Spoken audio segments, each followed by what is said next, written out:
Hi friends, எங்களோட வீட்டு தோட்டத்தில் தினம் நான் பார்த்து ரசிக்கக்கூடிய விஷயங்களை தான் இப்போ நீங்கள் வீடியோவில் பார்த்துட்ருக்கீங்க. வீட்டு தோட்டத்தில் பார்த்து ரசிக்கவும் ஆர்வத்தோடு கற்றுக்கவும் நிறைய விஷயம் இருக்குது ஃப்ரெண்ட்ஸ். அதையெல்லாம் என்னோட சேர்ந்து நீங்களும் தெரிஞ்சுக்கோங்க. நம்மளுடைய சேனலில் நான் தோட்டத்தில் புதுசாக செய்கிற முயற்சிகளையும் தோட்டத்தில் நடக்கிற அழகான சின்ன அறுவடைகளையும் பார்த்து ரசிங்க. Hello friends, welcome to krishna-home-garden. Friends, இதுக்கு முன்னாடி நம்ம கடைசியாக போட்ட வீடியோவில் பழங்கள் அறுவடையை பற்றி பார்த்தோம். இன்றைக்கி பசலைக்கீரை அறுவடை பண்ணுறதுக்காக தோட்டத்துக்கு வந்திருக்கேன். நம்ம தோட்டம் இப்போ தான் ஃப்ரெண்ட்ஸ் ஆடிப்பட்டத்துக்காக ரெடி ஆகிட்டுருக்கு. பந்தல் எல்லாம் இங்கே இருந்ததெல்லாம் பிரிச்சுட்டேன். இப்போ இங்கே பெருசாக ஒரு பந்தல் போடலான்னு ஒரு பிளான் இருக்குது. அதை பற்றி பின்னாடி அடுத்து வர வீடியோக்களில் பார்ப்போம். இப்போ பசலைக்கீரை அறுவடை பண்ணலாம். பாருங்கள் ஃப்ரெண்ட்ஸ், நம்மளுடைய தோட்டத்தில் இது விதைக்காமலே தானாகவே வந்த கீரை தான். அது ஒரு தடவை வந்ததுக்கப்புறம் நாங்கள் மண்கலவை தயார் பண்ணும்போது ஒரு பேக்லேயே தானாகவே விழுந்துருச்சு. அதோட துண்டுகள்னால் அதோட சின்ன பீஸ் விழுந்து அதுலேருந்து வேர் விட்டு வளர்ந்துருக்கு. எல்லா தொட்டிகள்லையுமே பொதுவாக இந்த கீரை இருக்கும், பார்க்கலாம் நீங்கள். எந்த ஒரு பராமரிப்பும் இல்லாமல் சுலபமாக வளர்ந்து கிடக்கக்கூடிய ஒரு கீரை, ரொம்ப சத்துக்கள் நிறைஞ்சது, அதே மாதிரி சுவையானதும் கூட. இதை ஒரு தடவை நீங்கள் சமைச்சு சாப்பிட்டு பார்த்துட்டிங்கன்னா அடுத்தடுத்து நீங்கள் இதை பார்த்தீங்கன்னா வாங்கணும்னு தோணும். அதோட டேஸ்ட் அவ்வளோ பிடிச்சிரும் உங்களுக்கு. இப்போ இதை நம்ம அறுவடை பண்ணிக்கலாம். இதை நம்ம ஹேங்கிங் பாட்டில் ஏதோ அழகு செடிகளில் வளர்க்குறோம், அதுக்கு பதிலாக இந்த கீரையை வளர்க்கலாம் ஃப்ரெண்ட்ஸ். பாருங்கள் எவ்வளோ அழகாக தொங்கிட்டு இருக்கு பாருங்கள்.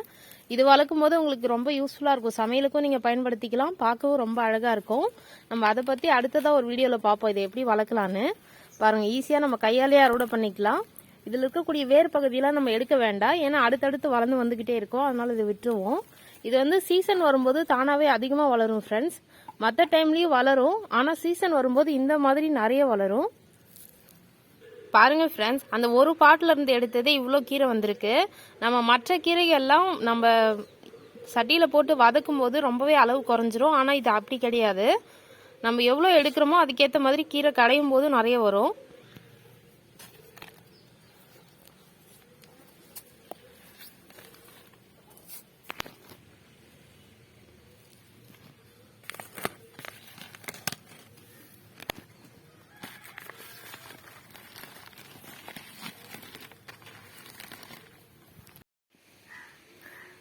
ஃப்ரெண்ட்ஸ், இன்றைக்கி இவ்வளோ கீரைகள் அறுவடை பண்ணியிருக்கோம். இந்த கீரையை நான் தண்ணியில் அலசும் போது நிறைய விதைகள் மிதந்தது ஃப்ரெண்ட்ஸ். ஒருவேளை நீங்கள் இதை கடையில் எங்கேயாவது விற்கிறத பார்த்தீங்கன்னா உங்கள் வீட்டுக்காக வாங்கிட்டு வரும்போது அதில் வாஷ் பண்ணுற தண்ணியில் பார்த்தீங்கன்னா இதோட விதைகள் மிதக்குது. ஒருவேளை இது நீங்கள் வளர்க்கணும்னு ஆசைப்பட்டீங்கன்னா இந்த கீரையை அலசுகிற தண்ணியை உங்கள் வீட்டில் இருக்க ஏதோ ஒரு செடி தொட்டியில் ஊற்றி விட்டுருங்க. அதுலேருந்து ஈஸியாக அந்த கீரைகள் வளர ஆரம்பிச்சிடும். இதோட கட்டிங்ஸை நீங்கள் ஏதாவது பாட்டில் போட்டு விட்டிங்கனாலும் அதுவும் வளர ஆரம்பிச்சிடும். நீங்கள் ஒரு தடவை இந்த கீரை வாங்கினீங்கன்னா அடுத்த தடவை நீங்கள் வாங்க வேண்டிய அவசியம் இருக்காது, உங்கள் வீட்டிலே இந்த கீரை வளரும். ஓகே ஃப்ரெண்ட்ஸ், இன்றைக்கி சமையலுக்காக கீரை அறுவடை ரொம்ப சூப்பராக நடந்து முடிஞ்சது. அடுத்ததாக ஒரு வீடியோவில் பார்க்கலாம். Okay friends, thank you. Thanks for வாட்சிங்.